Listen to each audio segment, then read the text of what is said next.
Bom dia a todos. Mais uma vez é um prazer, uma honra contar com a presença do nosso querido Dr. Marcelo Lignano. A circunstância física desse espaço não tem muito a ver com o tipo de tarefa que nós vamos fazer hoje aqui, que é uma roda de conversa, que é uma atividade muito informal, onde nós contamos com a participação e as perguntas de todos. Mas eu vou lançar um estímulo para o Dr. Marcelo, uma pergunta que é a seguinte: como o Dr. Marcelo vê a atividade nas sociedades psicanalíticas a céu aberto, em outros lugares da cidade, da comunidade?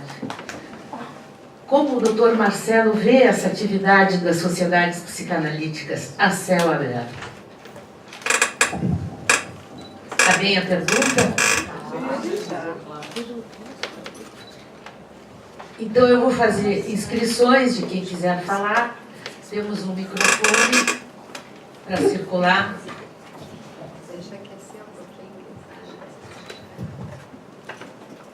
E primeiro ouvimos o Dr. Marcelo.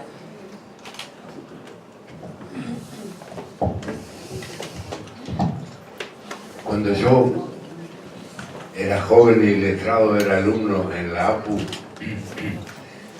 se discutía si era ventajoso ser psicoanalista full time o psicoanalista part time con otra actividad, que en general era la de médico o la de psiquiatra. Es un mal planteo, es un planteo equívoco.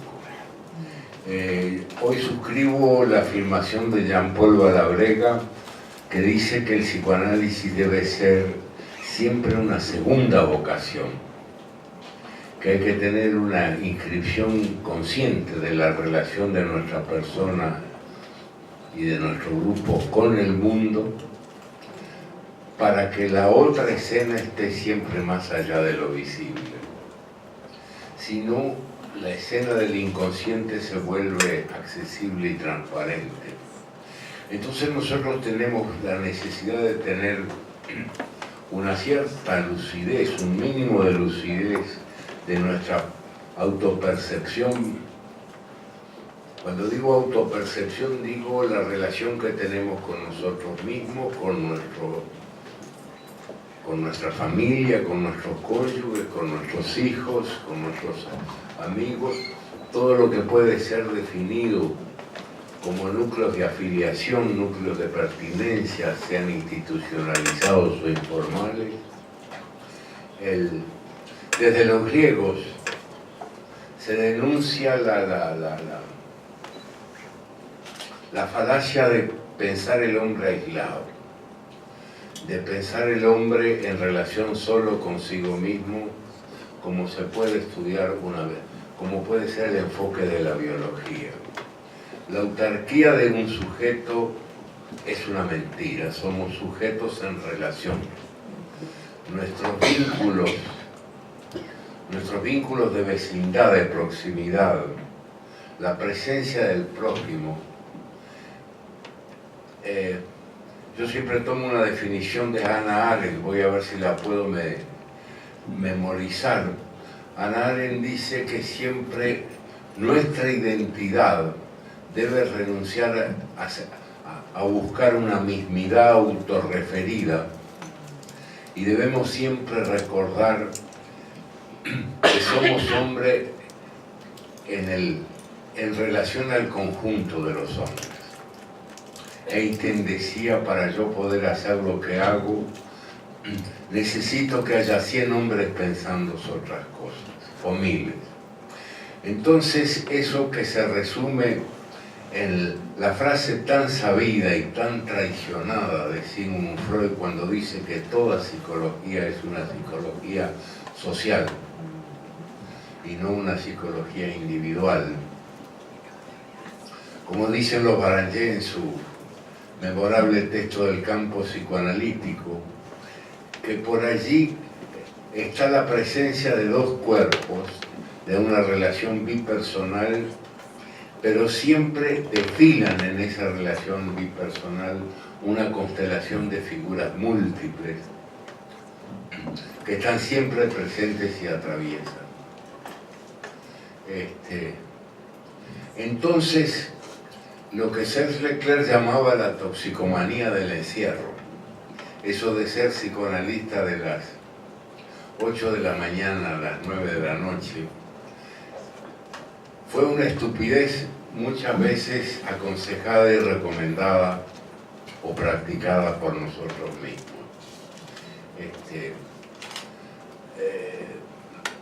El quehacer analítico tiene su lado de captura adictiva, de solo pensar en eso, de solo hacer eso, de solo leer. Acá le preguntaron qué había que leer para estudiar psicoanálisis y dijo hay que hacer palabras cruzadas para tomarla. Pero esa otra cosa, además del psicoanálisis, si la perdemos, nos empobrecemos. En este sentido yo soy un poco fanático, como pedían una definición de persona totalitaria.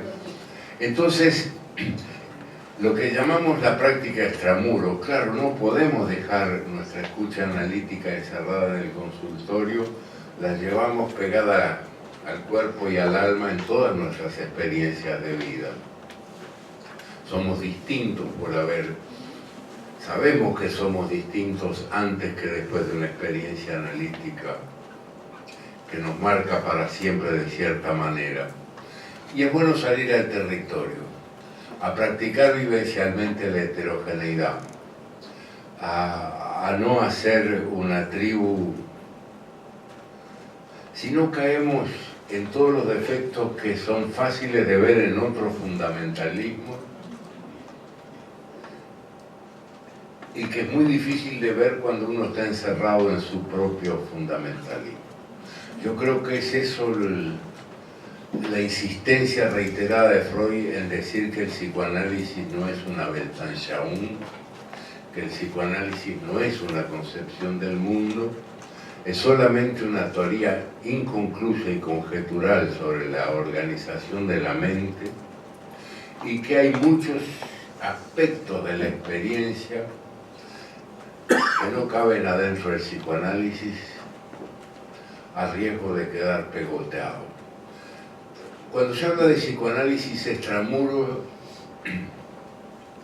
yo a veces escucho discursos asistencialistas. Nuestra condición privilegiada de sectores de la burguesía, hay más ricos que nosotros y menos ricos que nosotros, pero estamos en general en una situación de confort material. No somos grupos marginados, y yo creo que en el mundo actual, en el mundo contemporáneo, una división fundamental, peor que antes de la Revolución Soviética del 17, es el mundo de los incluidos y el mundo de los excluidos. Cuando yo leo el trabajo de ustedes, que me encantó, Lazos Sociales de Amparo, Parentalidades en Foco, con la cita de Clarice Lispector, me tranquilizo al pensar que los grupos de charla que ustedes encaran no son asistencialistas.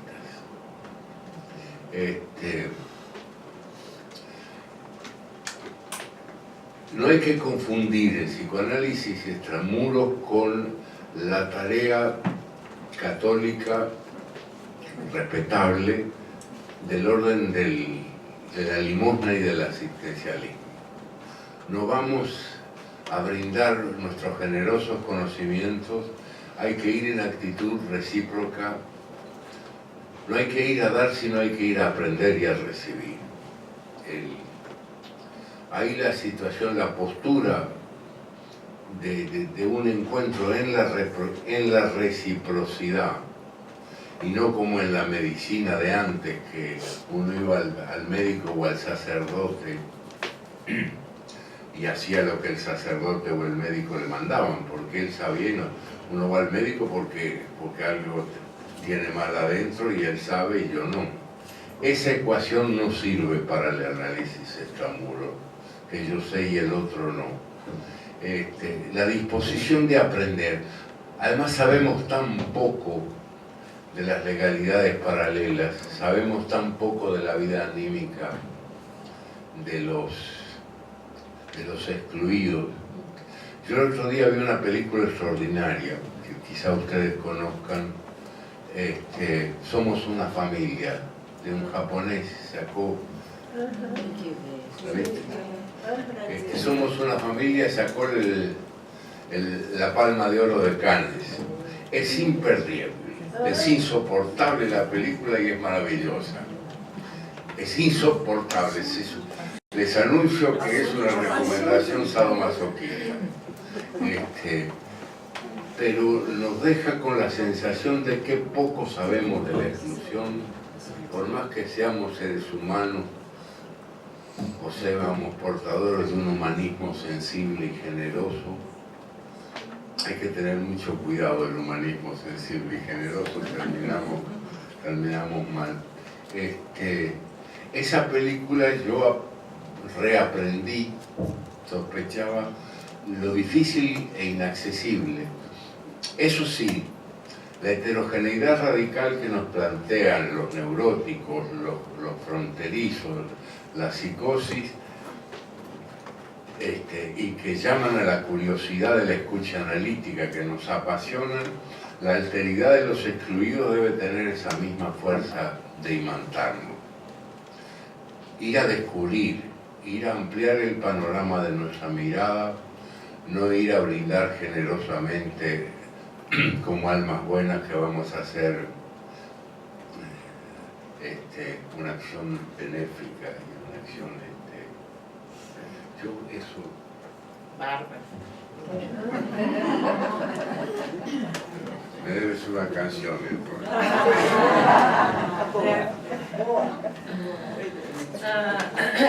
Então, empecemos com perguntas, comentários, memorias.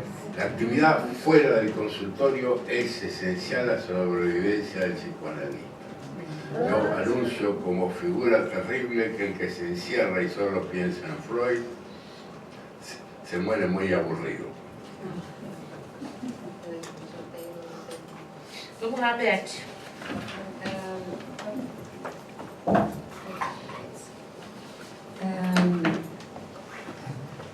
Desde um lugar assim que...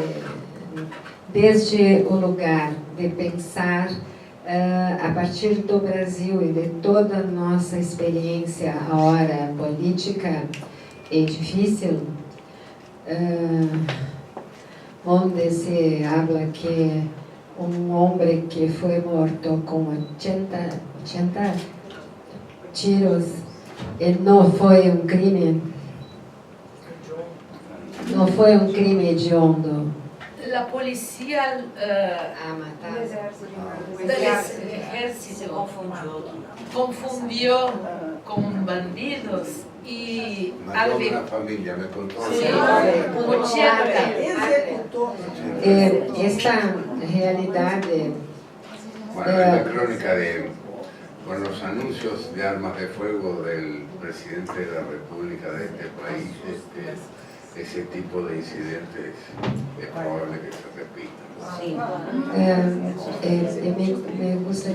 me gustaría escucharlo sobre cómo se puede trabajar con política pública de se pensar algo na América Latina com tantas heterogeneidades e tanta pobreza e desigualdade, e se há como se pensar algo por aí, simples que seja.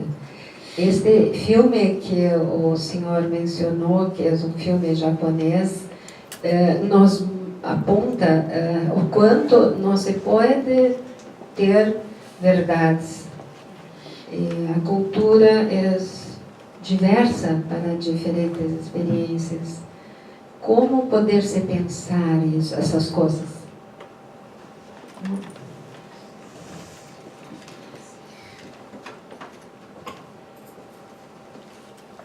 Como trabalhar com totalitarismos?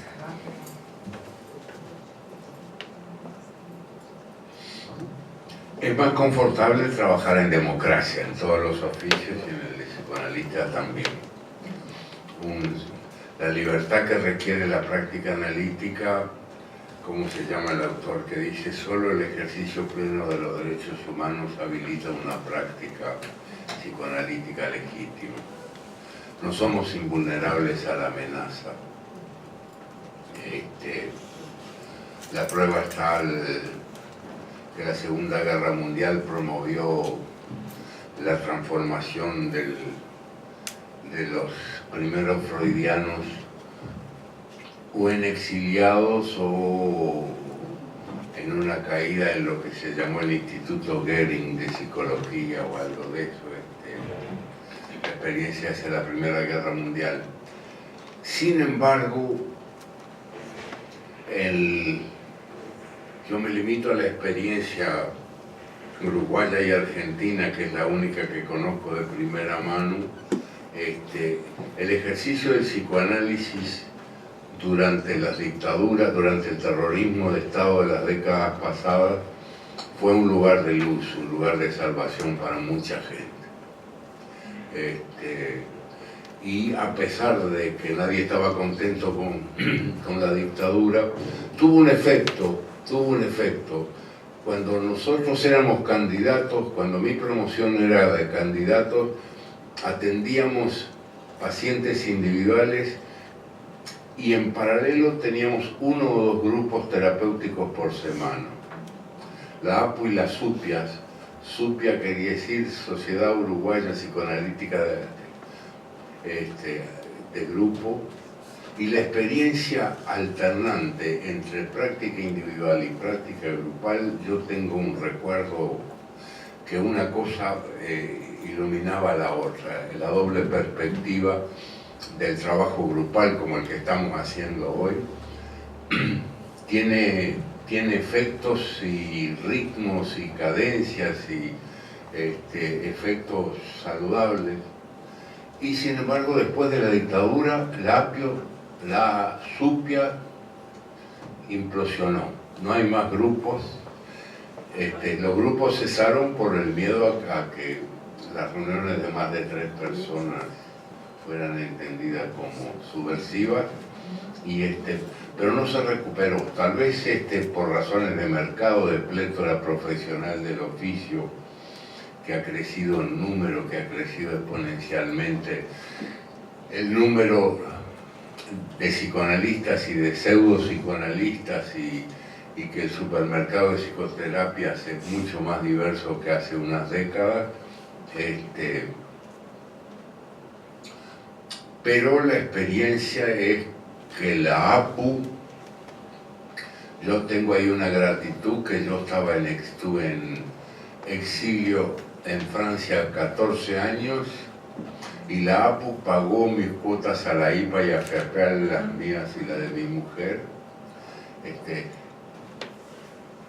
Carlos Mendilarzu, que fue presidente en ese periodo y fue convocado por la jefatura de policía para ver qué hacían los psicoanalistas, y la primera pregunta que le hizo el comisario es: dígame qué es el psicoanálisis.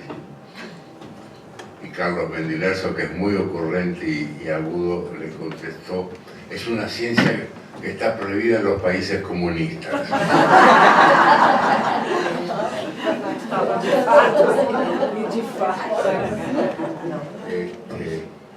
Pero la mitad de la gente mala como yo, como los Pereda, como tantos otros, lograron mantenerse en una práctica intimista así, a pesar del... No hay estudios de cómo de cómo la situación de oprobio afecta a nuestra clínica. Yo no recuerdo trabajo que pueda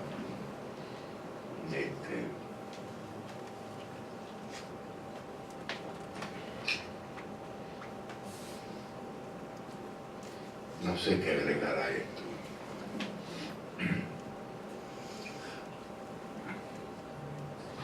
Al revés,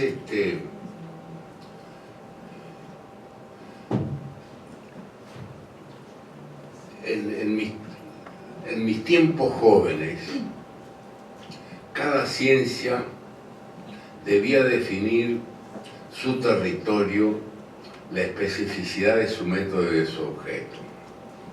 Y si se escapaba de ese potrero, venía la sentencia de que eso no es psicoanálisis. Eso es sociología, eso es historia, eso es... Yo creo que ahora somos mucho más benignos en tolerar la interdisciplina. Yo creo que en eso incide un cambio de reconocer que la experiencia freudiana no sigue los criterios rigurosos de la definición de ciencia que exigía Karl Popper y las ciencias duras de comienzo de siglo. No somos capaces de resultados predictibles. Repito por enésima vez que eso es lo que me opone. ¿Puedo interrumpir? Mira, ciencia ha cambiado de concepto. Entonces, no hay que seguir a Popper, hay que seguir a Mohan. No hay que seguir a Popper. Seguir a Mohan, la complejidad. Ah, Morán, ¿verdad? Bueno, seguir a Morán. Yo prefiero seguir a Viñar con su invitación.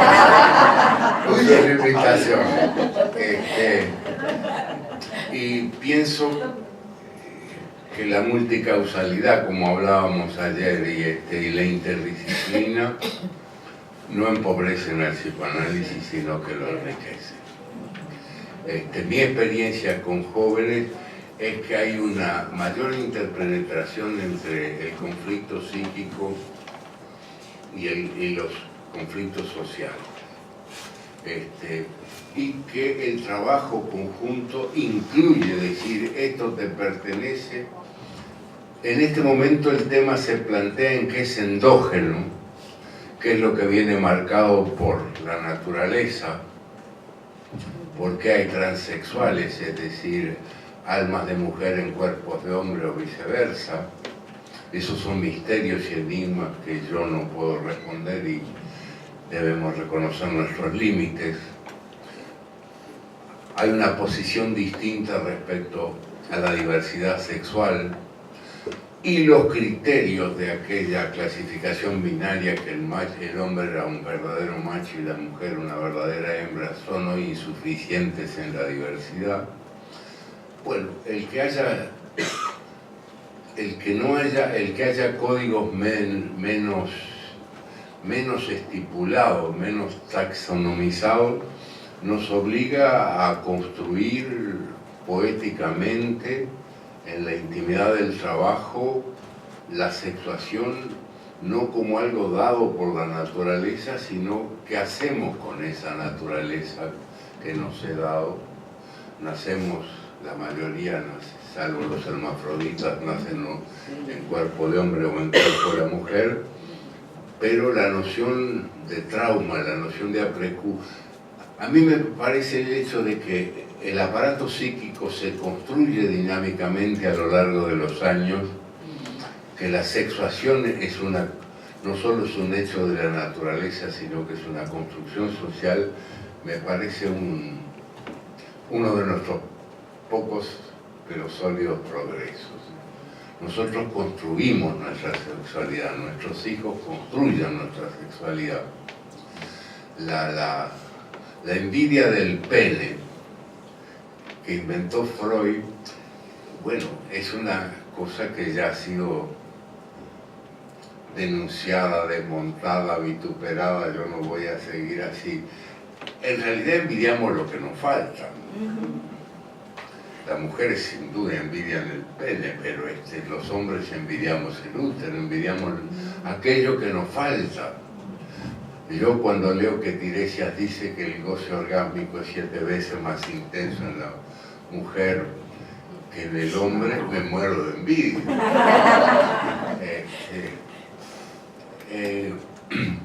Entonces, o la preñez, el hecho de albergar en el vientre propio, ¿cómo se trabaja? El asunto es trabajar eso, construir cada feminidad, construir. Uno de los textos trata de ese tema a fondo y es para seguirlo. Sin duda, pensando como psicoanalistas, la sexuación es uno de los parámetros fundamentales. No el único, pero en la dimensión que Manuel Castells, en su obra magnífica La Era Informática, define como el poder de la identidad, tomo 2 de la trilogía de Manuel Castells, para algunos el libro más importante de la actualidad. El tomo 2 está dedicado al poder de la identidad. ¿Puede repetir? Manuel, El poder de la identidad. tomo 2 de la obra La Era Informática. Tomo 2 de la obra de La Era Informática. Pero son identidades en construcción, son identidades en movimiento. Hablar de identidad en el mundo de la naturaleza, la piedra es piedra, el metal es metal, el vidrio es vidrio, son esencias inmutables del mundo de la naturaleza. Cuando hablamos de la noción de identidad en ciencias humanas, en disciplinas humanas, historia, politología, sociología y psicoanálisis, son dinámicas. Hay que ver si la palabra familia quiere decir lo mismo hoy que ayer, quiere decir lo mismo en Inglaterra que en Uruguay. No alcanza con decir con la familia occidental, greco-judeo-cristiana, las familias recompuestas. Estamos en un momento de que todos los, como dicen las colegas, lo de antes ya está perimido, lo de hoy todavía no está adquirido, entonces mejor para un trabajo psicoanalítico con jóvenes es mejor ir bordando puntada a puntada una construcción de la identidad. Que la identidad no es algo que nos preexiste, sino que la vamos bordando paso a paso, con retrocesos, con reiteraciones. Un análisis no es solo perlaboración o repetición, es una alternancia, e ir construyendo la identidad. Es quizá la meta, una identidad un poco más consciente que antes. Yo no creo que sepamos, siempre hay un aspecto desconocido de nosotros mismos y de nuestros pacientes, pero con un cierto grado de lucidez. La palabra en español introspección, a mí me gusta la palabra en alemán que se dice in sich gehen, entrar en uno mismo. Esa capacidad que requiere de otro para poder procesarla es tal vez una de las metas del proceso analítico. La relación con uno mismo y con nuestro entorno cambia cuando el análisis progresa. Pero entonces tenemos una noción de identidad que es cinética, que es dinámica y no estable, y nada asegura que mañana no estemos mejor, y sobre todo que no estemos peor. Y las recaídas, el progreso civilizatorio no es unívoco, la caída en la barbarie a nivel colectivo y personal está siempre en algún punto del horizonte, encubriendo las certezas. Agora nós temos bloco com 2 perguntas, a Alice e a Lu.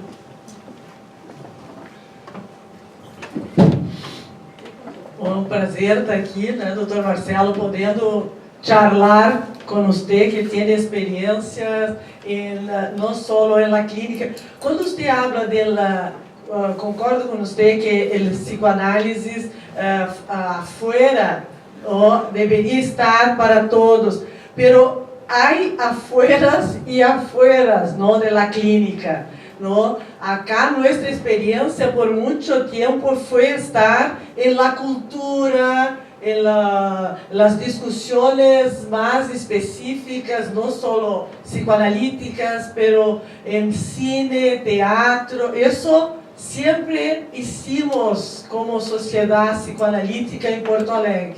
Pero hay una gran especificidad de estar afuera en territorios de mucha pobreza y mucha vulnerabilidad.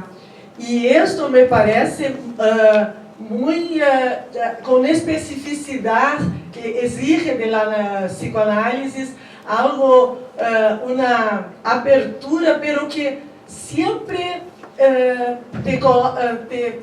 quiero ver si consigo decir algo. Tenemos que, sin duda, como estamos en un esfuerzo de comprender otras lógicas de subjetivación cuando estamos trabajando con maestros, con adolescentes y niños. Pero, ¿cuál es el borde entre el respeto por esa otra manera de ser y la connivencia con situaciones insoportables y que para nuestros fundamentos son inadmisibles, pero están ahí y la gente, no sé si consigo colocar el... Clarísimo. Yo en 50 años de trabajo y te contesto todo. Es un campo a construir. Estamos balbuceando. A mí me gusta el punto de partida que ustedes proponen y el que practico yo. Ustedes le llaman grupos de charla, yo le llamo grupos de palabra. De allí, de esa experiencia llevada a cabo a lo largo de 2 o 3 generaciones, por lo menos a lo largo de nuestra vida, va a ir construyendo los cómo, los cuándo, los resultados, los obstáculos. Yo no creo que haya saber preliminar. Acá es donde estamos en el acceso a tierra desconocida. Para ir a las zonas vulnerables, me parece que ir solo con la palabra analítica está condenado al fracaso. Yo creo que ahí o hacemos equipos mixtos, donde el psicoanálisis esté presente, donde el psicoanálisis sea poroso con el discurso de los educadores, con el discurso de los deportólogos, con el discurso y con los recursos financieros que el Estado provea, si los provee,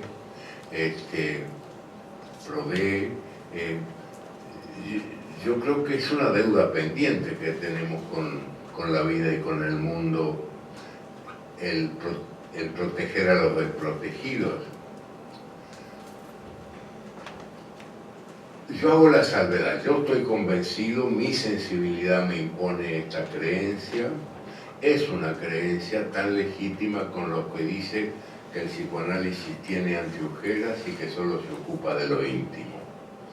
Esta posición de trabajo extramuros es una originalidad latinoamericana, e incluso en Latinoamérica hay colegas valiosos que lo condenan.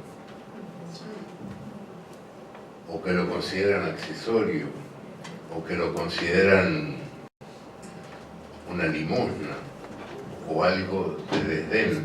Yo creo que es un punto de investigación tan legítimo o mucho más legítimo que otros específicos. Es uno de los destinos de la experiencia de la cura clásica. Pero la comunidad analítica no es unánime en considerar un área importante de investigación. Yo creo que hay que tomar conciencia que estamos en los comienzos de la investigación, que tenemos que aprender de la experiencia como aprendió Freud de sus histéricas, que el saber no está en nosotros, sino va a venir de la experiencia, va a venir de los usuarios, y que hay que tomar los riesgos de meterse en tierras desconocidas. Por eso te digo que ahora no te respondo la pregunta, pero dentro de 50 años seguro. Lu, eu acho que tu pode se perguntar também. Bom dia, doutor Vinhar. É um prazer estar aqui com o senhor. E eu fiquei pensando na questão do psicanalista, da vulnerabilidade, das fragilidades do psicanalista ao lidar com esse trabalho. Nós temos aqui na sociedade 2 grupos que trabalham já há bastante tempo. Um grupo já faz mais de 12 anos e o outro está indo para o 6º ano de trabalho. E eu tenho observado que no final do ano passado para cá as coisas estão ficando mais difíceis, né? Uma situação que me impactou muito num trabalho com os adolescentes do Projeto Pescar. As coordenadoras contaram agora, recentemente, início do ano, que um jovem estava na sua casa, sozinho, ouvindo música num sábado à noite. A polícia bateu na casa e não tinha ninguém na casa, a não ser o adolescente. E ao invés de solicitar que ele baixasse o volume, né, da música, algemou o jovem, menor de idade, algemou e colocou na viatura da polícia. Levou. Na viatura da polícia. Daqui? Pela polícia. Sequestraram. Eu fiquei assim muito tocada, muito mexida e pensando como que a gente pode lidar dentro de nós com essa situação de total impotência. O jovem totalmente rendido e, enfim, e nós como psicanalistas, né?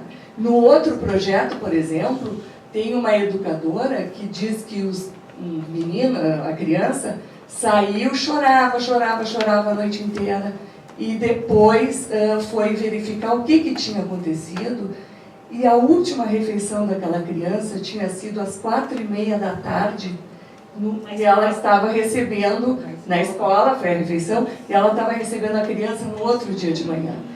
Então a gente fica muito à flor da pele e muito em carne viva como psicanalistas para lidar com isso. Queria lhe escutar um pouquinho.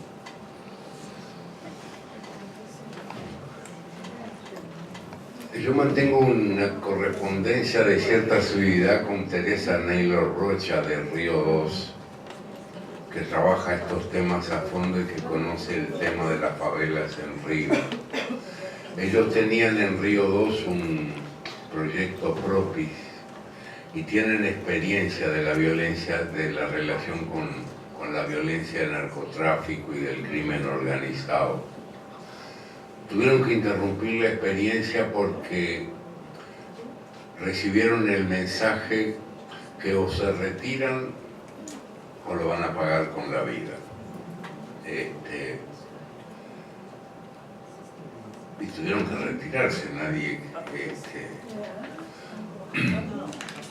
así que no es cuestión de querer ir y llegar y ser bien recibido.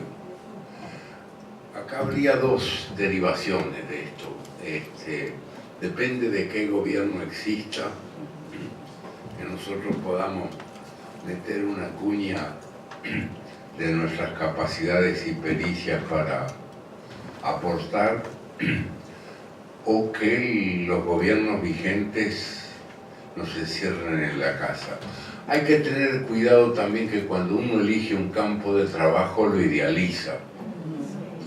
Y entonces la culpa de que nosotros seamos opulentos y ellos sean carenciados, esa culpa masoquista o lo que sea, puede llevar a la idealización de los pobres. Y los pobres son como nosotros, no son todos buenos. Tienen los mismos o más efectos de crueldad, de rivalidad. Es decir, son como los seres humanos, seres defectuosos. Es decir, el tener cuidado de no idealizar, porque necesitamos la gratificación de esto que está ocurriendo en este momento, que constituir un nosotros nos fortalece y estar dispersos y aislados nos debilita. Y no es fácil llegar a eso entre incluidos y excluidos. Y muchas veces hay que ir con cierta capacidad de hacer 10 grupos y que 7 marchen y 3 no marchen en los grupos de charla. Nosotros cuando empezamos teníamos mucho miedo de que no hubiera el saber psicoanalítico que habla de la demanda de análisis. De que nosotros con los grupos de charla nos entrometemos a querer saber, como si yo le pidiera una audiencia a la reina de Inglaterra para ver cómo piensa una reina. Ella tiene todo el derecho de decir, ¿y usted quién es y por qué se mete y por qué quiere saber cómo piensa una reina? Los pobres muchas veces reaccionan así, muchas veces los primeros meses son de sospecha. ¿A qué vienen? ¿Por qué vienen? ¿Qué quieren hacer? ¿Qué quieren saber de nosotros? Por otro lado, el pez por la boca muere. Y desde que empiezan, las fantasías iniciales son fantasías muy omnipotentes y muy paranoides. En general, lo primero que, por lo menos en los grupos de palabra, lo que prevalecía era la ostentación de los actos delictivos, como eran los cowboys de Hollywood, los más valientes del mundo, competían entre ellos para mostrarnos. Eran esa cosa hipomaníaca de exaltación, de que el bobo laburante gana 10 cruzeiros por día y yo cuando doy un golpe gano 1000 reales por día. La ventaja la rentabilidad del crimen como mejor que la rentabilidad son esas cosas que aparecen y hay que tener paciencia en la espera de que eso se desmonte para que aparezca la demanda. Es un problema de paciencia. Pero a mí siempre me sorprende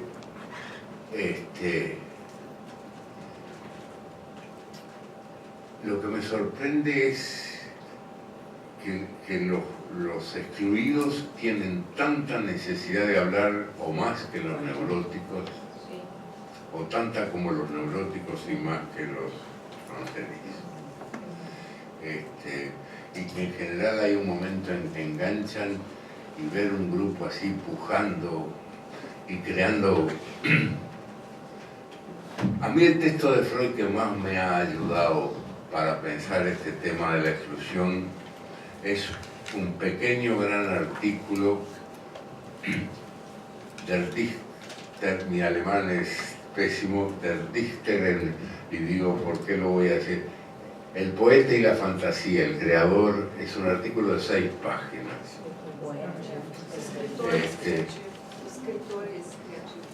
Donde Freud dice con una claridad y una simplicidad deslumbrante cómo el niño en los primeros años de su vida fantasea y novela un mundo a la medida de sus deseos y crea los espacios de ficción. En general, los carenciados son carentes de ese mundo de ficción. Viven la urgencia de la sobrevida en la actualidad y empobrecen el mundo de fantasear. Entonces, cuando alguien como las colegas o como nosotros se arrima y los estimula a fantasear, el placer de jorobar con la fantasía es tan grande o más grande en los excluidos. Se comportan como nuestros hijos. Yo cuando era adolescente no sabía si era más importante darle un beso a la muchacha o poder contarle a mi amigo el éxito de la aventura. En un protoanálisis donde es como en un viaje, a veces hacemos un viaje y disfrutamos más de contarlo después que durante el viaje se van seleccionando. Eso es faltante en los sectores carenciados que viven en el día a día, en la hora a hora, en la urgencia de cómo robar alimentos, de cómo tener con qué. Y cuando se logra crear ese espacio de fantasía, instituirlo, formalizarlo, como proponen las colegas acá con los, ¿cómo se llaman? Grupos de charla. Se convierte en eso, eso envicia, los atrapa. Esa es ¿cómo es la experiencia de ustedes en estos grupos de charla? ¿Han tenido dificultad en establecer contacto o hay veces que la cosa enciende así en una conversación? ¿Es apasionada o es distante? Apasionada. Empezamos a tener oyentes. Cuenten.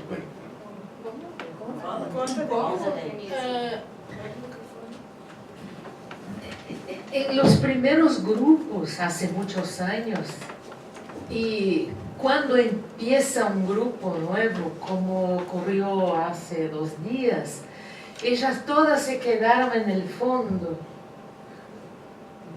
Y nosotros, los que coordinaban, nos quedábamos acá. Entonces tenían un gran espacio entre ellos, porque hay más mujeres y poquitos hombres. Tenía uno solo. Pero después, cuando nosotros abrimos la rueda, ellas vinieron. Y empezaron a hablar con ganas, con mucha presión, intensidad y gratitud. Y ellos aman tener oyentes. Sí. Y parece que solo eso ya es muy terapéutico para ellos. Todos. Y para nosotros también. Yo le llamo a eso ser alguien para alguien.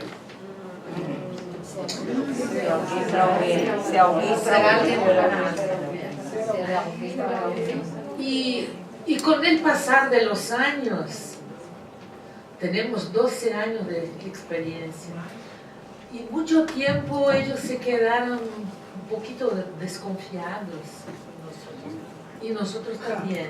Y teníamos una relación de verticalidad. Nosotras salíamos y teníamos lo que decir y ellos venían para oír y aprender. No, ellos mismos propusieron mudar la lógica de los encuentros y propusieron ruedas de charla, ellos. Y entonces descubrimos la América de la relación con los educadores. El placer de encuentros y el intercambio, la proximidad y la homogenización, personas con personas. Y descubrimos que ellos sabían todo y mucho más do que nosotros. y nos quedamos un poquito pequeñitas, porque nos dimos cuenta de que ellas sabían mucho más sobre la vida, la comunidad, pero aún así ellas apreciaban los encuentros. No sé si quieren. ¿Amén?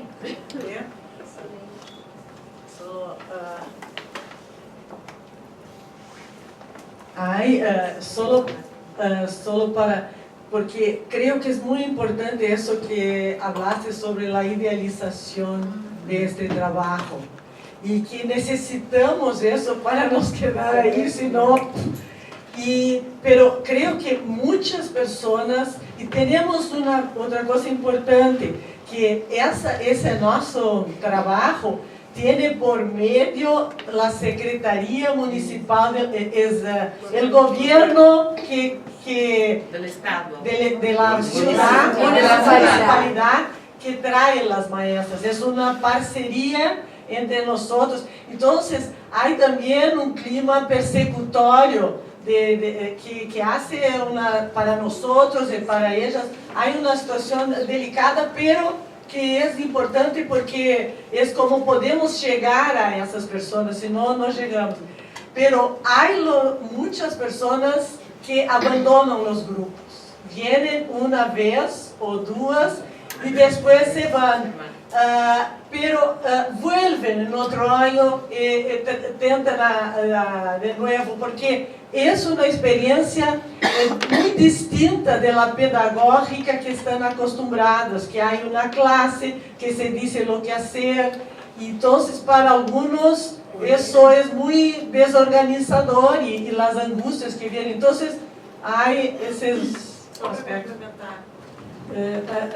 Essa questão de que nós iniciamos com uma ideia de que nós estávamos no lugar do suposto saber para dar palestras, e com o tempo que nós fomos junto com os educadores, construindo, fazendo este movimento de criar esta roda de conversa. Embora a gente acredite que isto é algo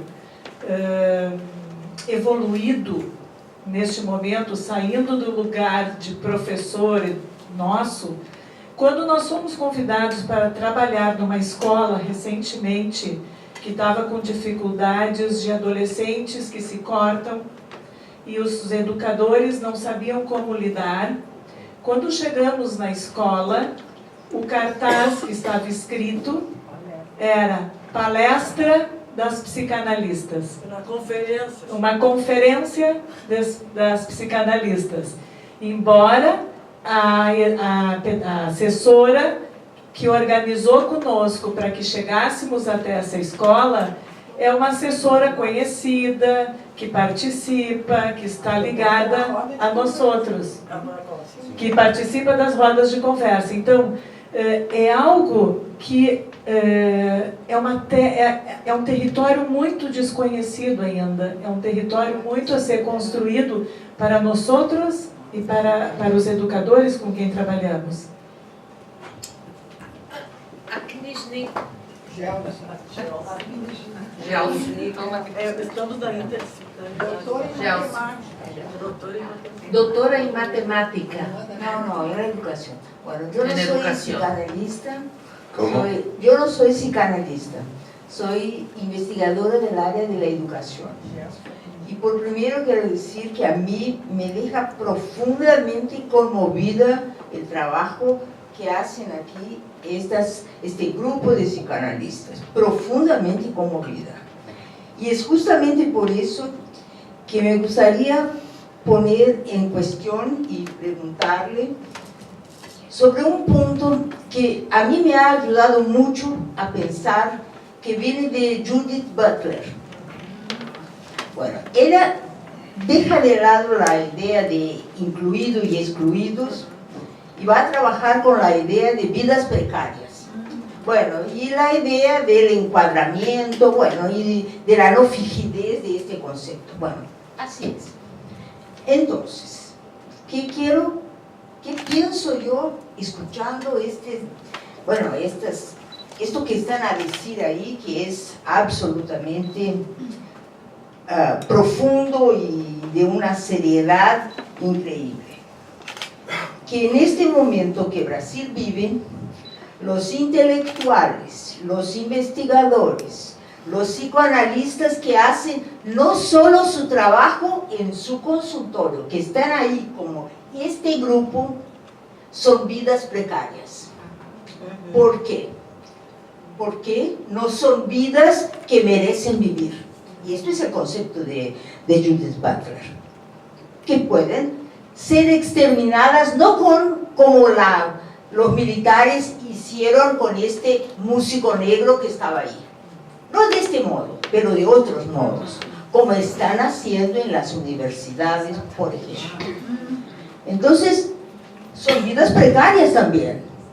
Y mi pregunta es, ¿qué de su experiencia en Argentina, en Uruguay, podría usted traer como, bueno, para compartir aquí con situaciones de riesgo que están estos grupos que hacen este trabajo de tanta importancia social? Un poquitito, Lucrecia, un poquitito.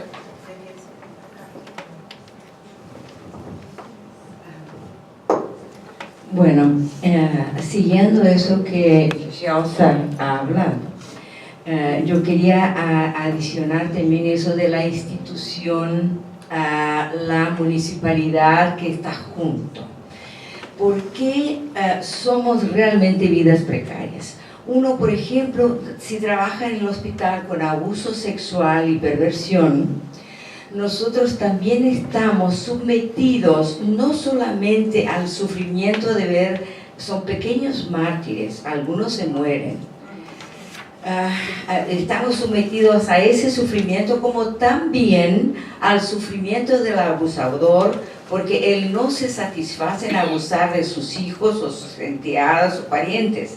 Ellos abusan de los técnicos, abren procesos, uno tiene que defenderse. Entonces, me parece en este punto que la institución municipalidad es un poquitito, si algo persecutoria, es también un poquitito protectora.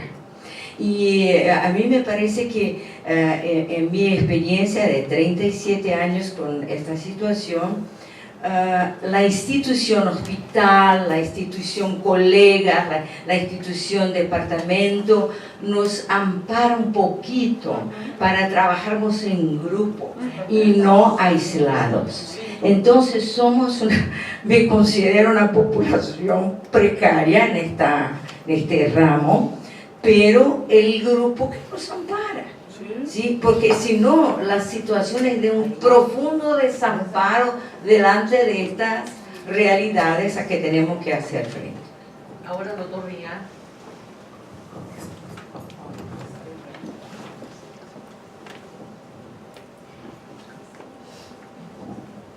Es que es un profundo desamparo el mundo de hoy.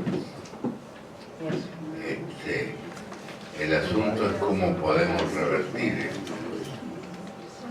Se requieren masas humanas más que las docenas que estamos acá.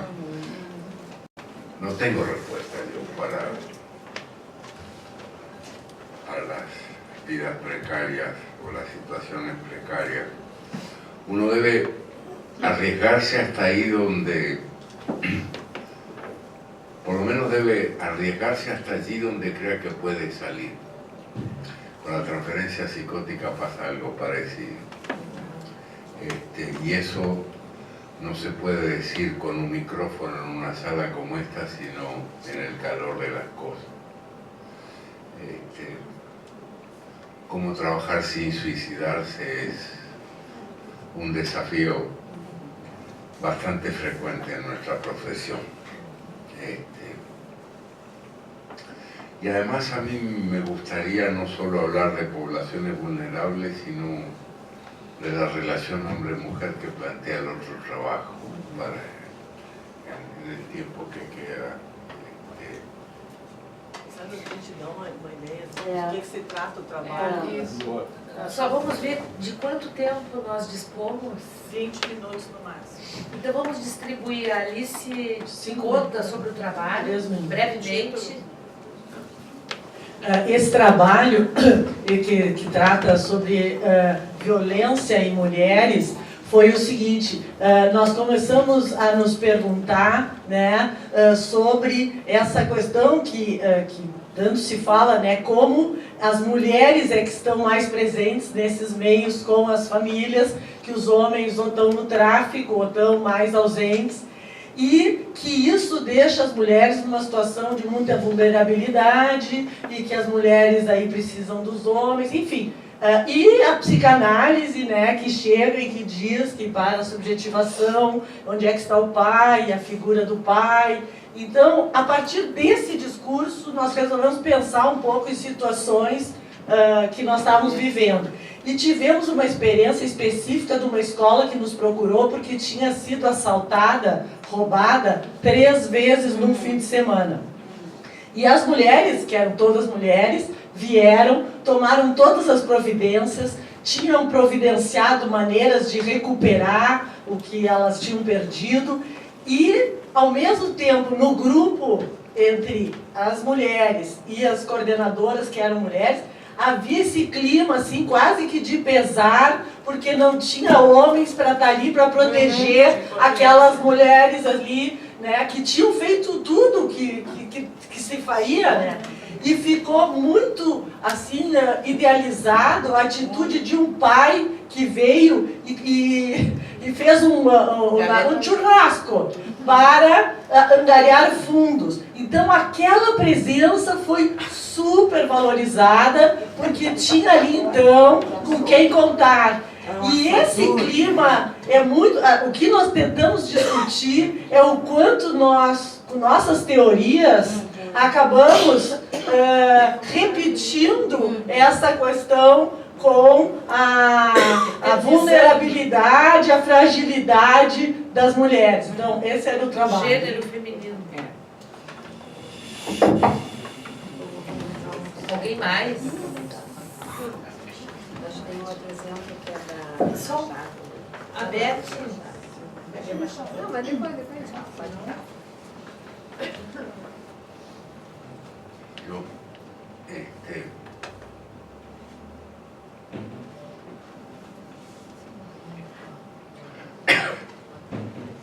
Yo me congratulo de haber leído estos 2 trabajos que ustedes me entregaron y me gustaría pedirles que sigan pensando y produciendo en esta dirección. La relación hombre-mujer en el mundo de hoy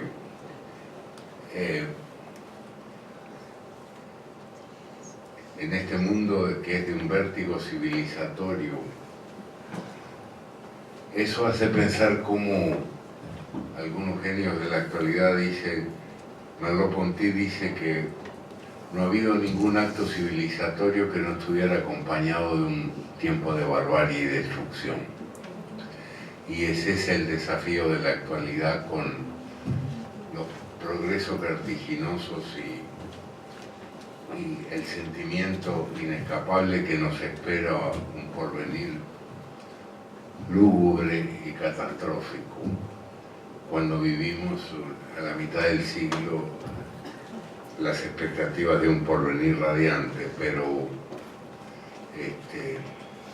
los gobiernos que llegan, más los problemas objetivos de el agotamiento de los combustibles fósiles, el agotamiento del agua limpia, los efectos del cambio climático que están llegando cada vez a pesar de la desmentida de los líderes que se salen del Acuerdo de París.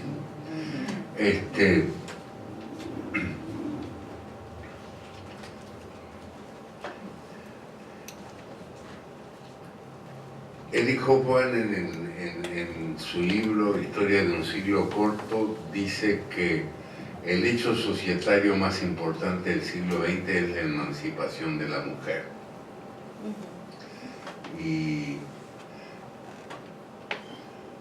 y simultáneamente aumentan los feminicidios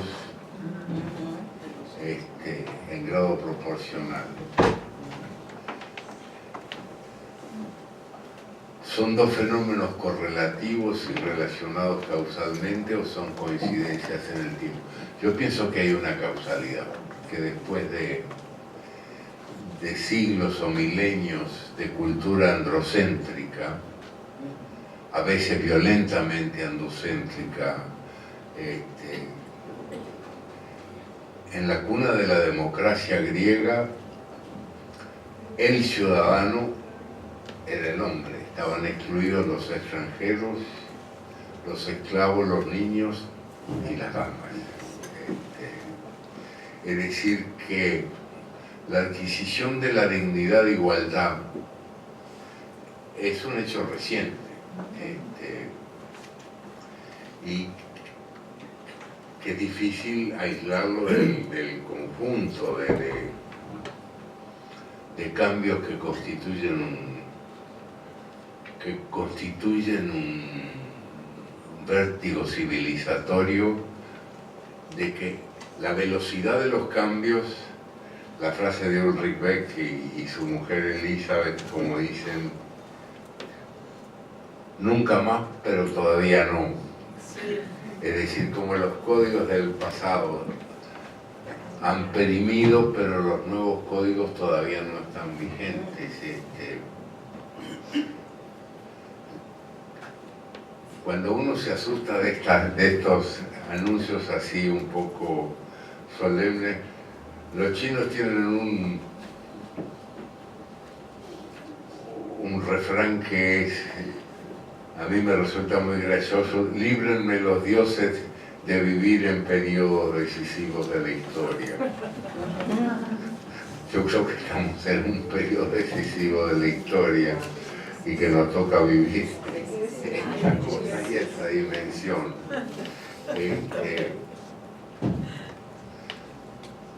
Igual, yo lo único que tengo para decir sobre la emancipación de la mujer y los movimientos femeninos y la lucha contra el feminicidio, y obviamente aparte de una posición progresista frente al cambio,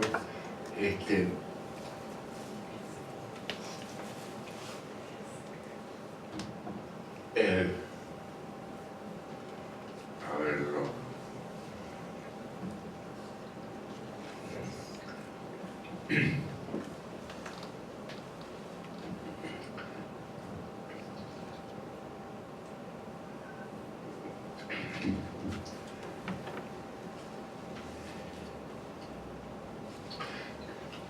La igualdad de derechos y oportunidades me parece esencial. Toda lucha que vaya en esa dirección. El riesgo de adherir ciega e intensamente a que todo feminismo es saludable, como toda certeza tiene sus puntos de equívoco, es que lleve a la igualdad de sensibilidades. Yo en eso reivindico la vieja historia freudiana, y es que la diferencia sexual es la diferencia inaugural de la experiencia humana. Freud lo dice con todas las letras, no lo explica, uno tiene que imaginarse la explicación, porque esa y no otra es la diferencia. Los textos del 23 de la diferencia anatómica de sexos son deliciosos de leer, son un par de páginas a las que yo vuelvo periódicamente. Pero la sensibilidad femenina y la sensibilidad masculina, yo apunto a reivindicar la heterogeneidad, el deleite de la diferencia y no el deleite de la coincidencia.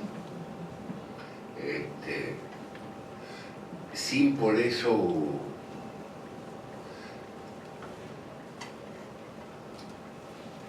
esto está contradicho, porque las prácticas los jóvenes adolescentes de hoy, por lo menos en la información que me llega, es que los bisexuales son los más populares, son los quinceañeros más populares.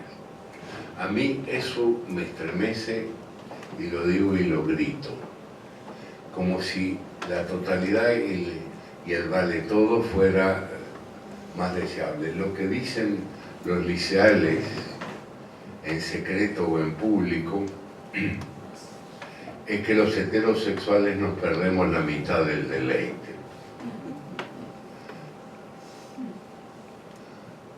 Ahí se confrontan la teoría del todo y la teoría de la incompletud. Yo creo que el vale todo no es estimulante para el deleite. Pues ya lo repetí ayer, no lo voy a decir hoy de vuelta. Que buscar los caminos que buscar la prohibición y los límites de esos bordes. Entonces, yo he escuchado muchas veces a la, ¿cómo se llama la colega argentina Fiorini? Leticia Fiorini.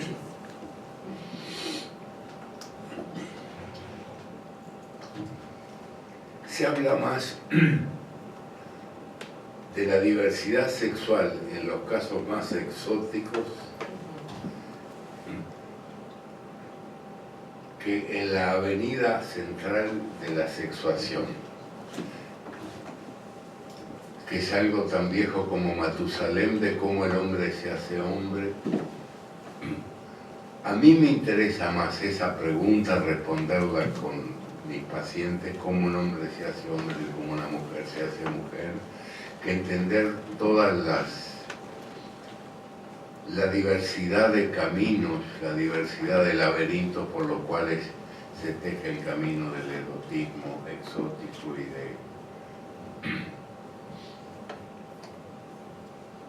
el camino al orgasmo. Hay una revista uruguaya en que un autor se dedicó a compilar varios cientos de maneras de culminar en el orgasmo. También está la publicidad de la Asociación de Sexualidad y Toxicomanía, como la marihuana o la cocaína aumenta. El alcohol está demostrado que no. Pero que los jóvenes de hoy se alcoholicen, se droguen, consuman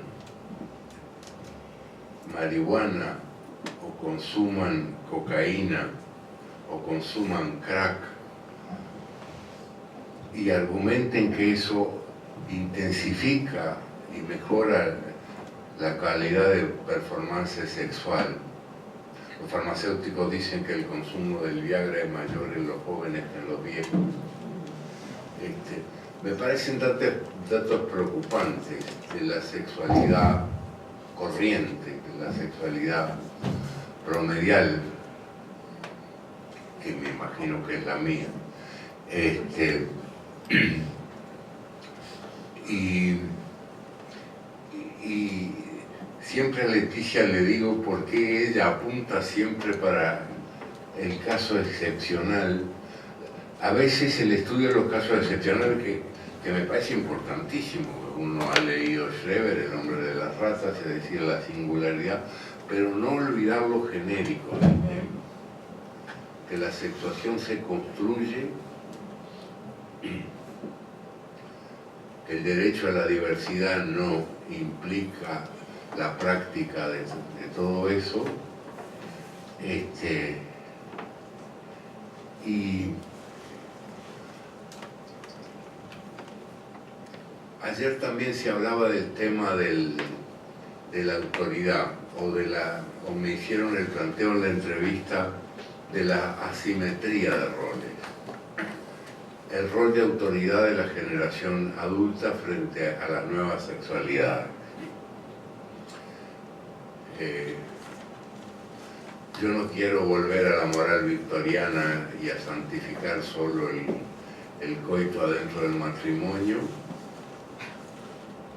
autorizado por Dios, pero tampoco soy un hincha permisivo del vale todo. Por lo menos me parece que como generación podemos cuestionar a los jóvenes o a esas chicas que usan el celular para recurrir a una clientela que se elige como si se eligiera no un partener amoroso, sino como si se eligiera un aparato electrodoméstico. Eso me resulta inquietante.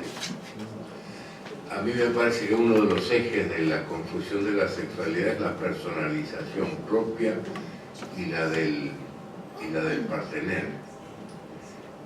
El qué siento y con quién. Mientras que estas prácticas que usan la performance del supermercado, o una chica le llama mi ganado, mi manada, a aquellos varones que le dan satisfacción orgásmica. Yo tenía una paciente que decía, me peleé con mi novio, me voy a emborrachar el viernes y me voy a la discoteca y me volteo 2 o 3. Y se embriagaba tanto que volvía en el auto de su madre a 150 por hora. No fue fácil intervenir psicoanalíticamente para frenar ese acting out. Entonces no es solo el tema de la diversidad sexual, sino de la personalización afectiva, vivencial, o el anonimato de un proceso. El coito anónimo es algo anónimo en el sentido del con quién desconocido.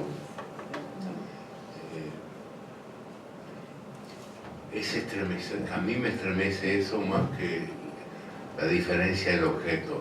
Foucault, antes de morir de SIDA, Michel Foucault, describía que su condición para tener orgasmo era desconocer a su partener, no reconocerlo. Son enigmas difíciles de trabajar en la sexuación en la mujer y en el varón. Yo no sé por qué derivo en este tema de la sexuación en el lugar de la mujer. Es un grupo integrado todo por mujeres. Não, mas que escrita. Da escrita. Los escribientes. Todos mulheres. Los escribientes. Todos somos mulheres. Todos mujeres. Bueno, não. Mais uma pergunta da Beth? Não? Bom, mas o nosso encontro foi um encontro de diferentes e foi muito criativo, produtivo, deu vontade de mais. Mas hoje é sábado. Então nós queremos agradecer, eu sei, muito carinho ao Dr. Marcelo, querido nosso, de muitos anos, da vida inteira. Ele me emocionou muito. E chamar o Rui, que é o nosso chefe, para fazermos uma despedida formal.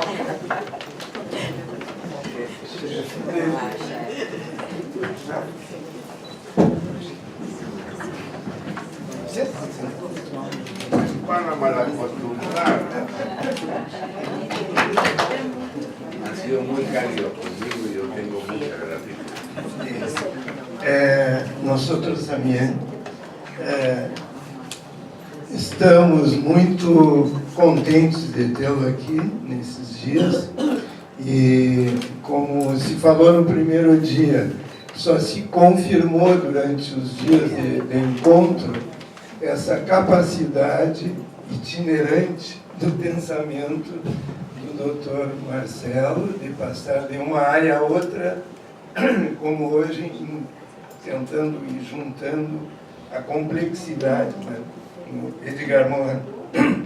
Bom, eu agradeço a todos vocês, né, em nome da diretoria da Infância e Adolescência, e não vou nomear todos, nós estamos pateiras, que trabalhamos para que você viesse. E eu acho que uma das coisas que também estavam conversando com os colegas, agradecer ao grupo da Esmetes Pescar, que abrilhantou o encontro, que fica esse chamamento ao questionamento, né, permanente. É interminável o assunto e certamente nós passaremos e esse assunto seguirá, né? Então a paixão por fazer o que vocês fazem tem um tempo que outros, quem sabe, farão para melhorar. Muito obrigado a todos e o sinal.